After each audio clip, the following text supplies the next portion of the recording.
بسم اللہ الرحمن الرحیم۔ السلام علیکم معزز ناظرین انفامور۔ اب پچھتائے کیا ہو جب چڑیا چگ گئی کھیت۔ میز پر کھانا لگاتے ہوئے اس کا پورا دھیان پلیٹیں سجانے میں تھا۔ میری آنکھیں اس کے چہرے پر جمی تھیں۔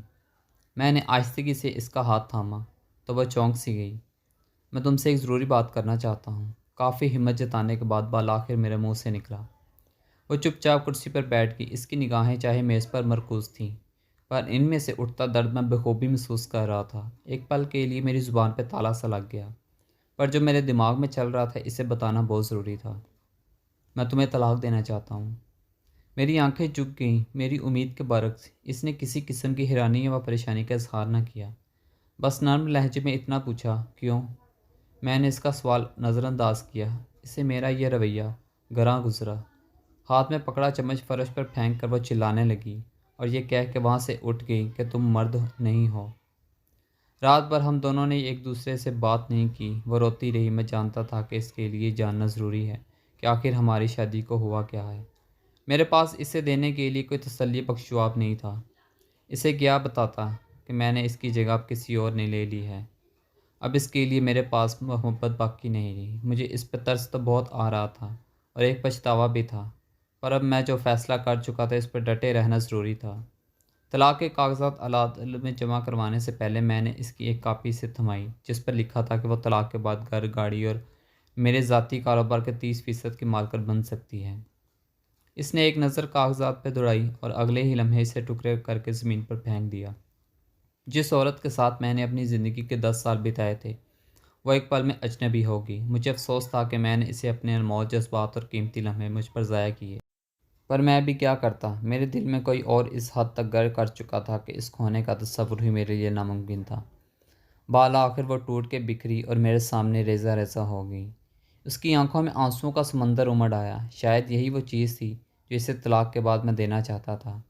اگلے روز پورا دن اپنی نئی محبت کے ساتھ بتا کے جب میں تھکا ہارا گھر پہنچا تو وہ میز پر کاغذ پھیلائے کچھ لکھنے میں مصروف تھی۔ میں نے اس پر کوئی دھیان نہ دیا اور جاتے ہی بستر پر سو گیا۔ دیر رات تک جب میری آنکھ کھلی تو وہ تب تک کچھ لکھ رہی تھی۔ اب بھی میں نے اس سے کوئی سوال نہیں کیا۔ صبح جب میں اٹھا تو اس نے طلاق کی کچھ شرائط میرے سامنے رکھ دیں۔ اسے میری دولت اور جائیداد میں سے کچھ نہیں چاہیے تھا۔ وہ بس 1 مہینہ مزید میرے ساتھ رہنا چاہتی تھی۔ اسے 1 مہینے میں ہمیں اچھے میاں بیوی کی طرح رہنا تھا۔ اس شرط کی بہت بڑی وجہ ہمارا بیٹا تھا، جس کی کچھ ہی دنوں میں امتحانات ہونے والے تھے۔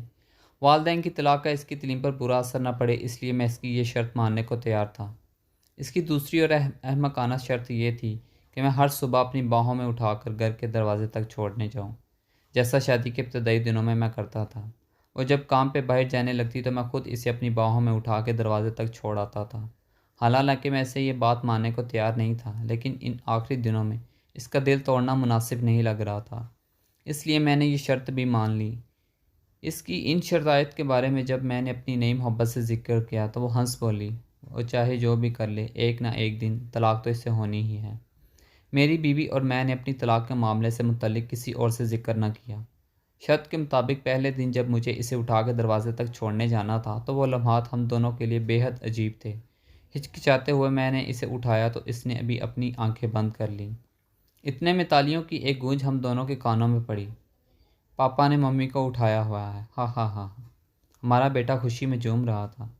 اس کے الفاظوں سے میرے دل میں ایک درد سا اٹھا اور میری بیوی کی کیفیت بھی لگ بھگ میرے جیسی تھی۔ پلیز اسے طلاق کے بارے میں کچھ مت بتانا، وہ آہستگی سے بولی۔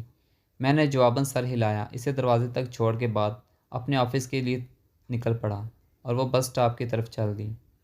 اگلی صبح اسے اٹھانا میرے لیے قدرے آسان تھا اور اس کی ہچکچاہٹ میں بھی کمی تھی۔ اس نے اپنا سر میری چھاتی سے لگا لیا۔ ایک عرصے بعد اس کے جسم کی خوشبو میرے حواس سے ٹکرائی۔ میں بغور اس کا جائزہ لینے لگا۔ چہرے کی گہری جھریاں اور سر کے بالوں میں اتری چاندی اس بات کی گواہ تھی کہ اس نے اس شادی میں بہت کچھ کھویا ہے۔ 4 دن مزید گزرے۔ جب میں نے اسے باہوں میں بھر کے سینے سے لگایا تو ہماری بیچ کی وہ قربت جو کہیں کھو سی گئی تھی واپس لوٹنے لگی۔ پھر ہر گزرتے دن کے ساتھ ساتھ قربت کے وہ جذبات بڑھتے گئے۔ لمحے دونوں کو پر لگا کر اڑا لے گئے اور مہینہ پورا ہو گیا۔ اس آخری صبح میں جانے کے لیے تیار ہو رہا تھا۔ وہ بیڈ پر کپڑے پھیلائے اس پریشانی میں مبتلا تھی کہ آج کون سا لباس پہنے، کیونکہ پرانے سارے لباس اس کے نحیف جسم پر کھلے ہونے لگے تھے۔ اس وقت مجھے اندازہ ہوا کہ وہ کتنی کمزور ہو گئی ہے۔ شاید اسی لیے میں اسے آسانی سے اٹھا لیتا تھا۔ اس کی آنکھوں میں امڑتے درد کو دیکھ کر نہ چاہتے ہوئے بھی میں اس کے پاس چلا آیا اور اس کے کاندھے پہ ہاتھ رکھا۔ پاپا، ممی کو باہر گھمانے لے جائیں۔ ہمارے بیٹی کی آواز ہمارے کانوں میں پڑی۔ اس کے خیال میں اس پل یہ ضروری تھا کہ میں کسی طرح اس کی ماں کا دل بہلاؤں۔ میری بیوی بیٹے کی طرف مڑی اور اسے سینے سے لگا لیا۔ یہ لمحہ مجھے کمزور نہ کر دے، یہ سوچ کر میں نے اپنا رخ موڑ لیا۔ آخری بار میں نے اسے اپنی باہوں میں اٹھایا، اس نے ابھی اپنے بازو میری گردن کے گرد حائل کر دیے۔ میں نے اسے مضبوطی سے تھام لیا۔ میری آنکھوں کے سامنے شادی کا وہ دن گردش کرنے لگا جب پہلی بار میں اسے ایسے ہی اٹھا کے اپنے گھر لایا تھا اور وعدہ کیا تھا کہ مرتے دم تک ایسے ہی ہر روز اسے اپنے سینے سے لگا کے رکھوں گا۔ میرے قدم فرش سے شاید جم سے گئے تھے، اس لیے میں بمشکل دروازے تک پہنچا۔ اسے نیچے اتارتے ہوئے میں نے اس کے کان میں سرگوشی کی۔ شاید ہمارے درمیان قربت کی کمی تھی۔ وہ میری آنکھوں میں دیکھنے لگی اور میں اسے وہیں چھوڑ کر اپنی گاڑی کی طرف بڑھا۔ تیز رفتار میں گاڑی چلاتے ہوئے بار بار ایک خوف میرے دل میں گھر کر رہا تھا کہ کہیں میں کمزور نہ پڑ جاؤں، اپنا فیصلہ بدل نہ دوں۔ میں نے اس کے گھر کے دروازے پر بریک لگائی جہاں نئی منزل میرا انتظار کر رہی تھی۔ دروازہ کھلا اور وہ مسکراتے ہوئے میرے سامنے آئی۔ مجھے معاف کر دو، میں اپنی بیوی کو طلاق نہیں دے سکتا۔ میرے منہ سے نکلے یہ الفاظ اس کے لیے کسی دھماکے سے کم نہیں تھے۔ وہ میرے پاس آئی اور ماتھے پہ ہاتھ رکھ کے بولی، شاید تمہاری طبیعت ٹھیک نہیں ہے یا پھر تم مذاق کر رہے ہو۔ نہیں، میں مذاق نہیں کر رہا۔ شاید ہماری شادی شدہ زندگی بے رنگ ہو گئی ہے، پر میرے دل میں اس کے لیے محبت اب بھی زندہ ہے۔ بس اتنا ہوا، ہم ہر وہ چیز بھول گئے جو اس کے ساتھ کے لیے ضروری تھی۔ دیر سے ہی صحیح مجھے سب یاد آ گیا ہے، اور ساتھ نبھانے کا وہ وعدہ بھی یاد ہے جو شادی کے پہلے دن میں نے اس سے کیا تھا۔ نئے ہر بندھن کو توڑنے کے بعد میں پرانے بندھن کو دوبارہ جوڑنے کے لیے واپس لوٹا۔ میرے ہاتھ میں پھولوں کا ایک گلدستہ تھا جس میں موجود پرچی پہ لکھا تھا، میں ہر روز ایسے ہی تمہیں اپنی باہوں میں اٹھا کر دروازے تک چھوڑنے آؤں گا۔ صرف موت ہی مجھے ایسا کرنے سے روک سکتی ہے۔ میں اپنے گھر میں داخل ہوا اور دوڑتے ہوئے سیڑھیاں چڑھنے لگا۔ میرے پاس اپنی بیوی کو دینے کے لیے زندگی کا سب سے بڑا تحفہ تھا۔ میں جب اس سے چند لمحوں کی دوری پہ تھا تبھی زندگی کی ڈور اس کے ہاتھوں سے سرک گئی۔ کئی مہینوں تک کینسر کی بیماری سے لڑتے لڑتے وہ ہار چکی تھی۔ نہ اس نے کبھی اپنی تکلیف کا مجھ سے ذکر کیا، نہ ہی مصروف زندگی نے مجھے اس سے پوچھنے کا موقع دیا۔ جب اسے میری سب سے زیادہ ضرورت تھی تب میں اسے کسی اور کے دل میں اپنے لیے محبت کھوج رہا تھا۔